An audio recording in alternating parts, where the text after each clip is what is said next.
Alasan banyak orang yang kejebak Cinggu Zone biasanya sih khawatir karena kalau putus hubungan mereka berubah jadi canggung dan bisa jadi kehilangan sahabat yang udah deket banget sama kita. Di drama Welcome to Samdari, Yongpil dan Samdal udah sahabatan dari kecil. Lahirnya aja udah barengan di hari yang sama, dari kecil sekolah bareng, rumahnya tetanggaan depan-depanan. Waktu merantau kuliah pun mereka barengan. Berawal dari sahabat, akhirnya pacaran, dan ujung-ujungnya beneran jadi mantan. Setelah putus, hubungan mereka pun jadi canggung. Samdal ganti nama jadi Eunhye dan mengejar karirnya sebagai fotografer handal di Seoul. Sedangkan Yongpil balik kampung ke Jeju Island dan bekerja sebagai pegawai BMKG. 8 tahun kemudian Samdal terlibat skandal bully yang bikin karirnya hancur berantakan. Tapi mau nggak mau malah jadinya ketemu sama si mantan dengan berjuta kenangan yang tinggalnya di depan rumah. Sebenarnya malu campur gengsi, tapi ternyata ketika akhirnya beneran ketemu, gak seburuk itu. Si mantan masih aja tetap perhatian, masih aja tetap melindungi, masih aja tetap nanya apakah semua baik-baik aja, masih aja tetap suka beliin obat diem-diem, semuanya masih tetap sama. Ya pantesan aja ternyata walaupun udah 8 tahun putus, Yongpil masih belum move on. Tepatnya sih memilih untuk tidak move on. Yang bener. Tuh kan jadi kepo. Jadi sebenarnya alasan dia nggak mau move on tuh apa sih? Ya udah mending kita bahas aja dramanya. Pegawai BMKG yang punya misi rahasia. Choi Yong-pil adalah seorang peramal cuaca di kantor BMKG di Jeju Island.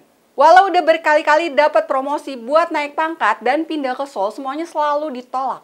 Bahkan dia juga nolak tawaran bergengsi buat pergi ke Genoa, Swiss yang bisa bikin karirnya meningkat. Dia mah cuma pengen hidup tenang aja di Pulau Jeju sembari sesekali nongkrong sama teman-teman masa kecilnya. Kelihatannya sih kayak nggak punya ambisi banget ya, tapi ternyata Yong-pil punya alasan mulia untuk melakukan semua itu. Ibu Yong-pil adalah seorang hanyo atau penyelam wanita yang kerjaannya ngumpulin kerang dan berbagai hasil laut di Pulau Jeju. Ia meninggal ketika menyelam karena cuaca buruk. Ia nggak pengen hal tersebut kejadian sama ibunya Samdal yang juga bekerja sebagai hanyo. Ia mutusin buat tinggal di Jeju Island aja supaya bisa bikin ramalan cuaca yang becus. Sekalian ngawasin ibunya Samdal kalau lagi nyelam. Ini kok so sweet banget. Berusaha bangkit setelah terpuruk. Setelah putus dari Yong-pil, Samdal kerjanya udah kayak orang kesetanan. Setiap kali kenangan indah si mantan membayangi, ia melampiaskannya dalam bentuk ya udah kerja aja.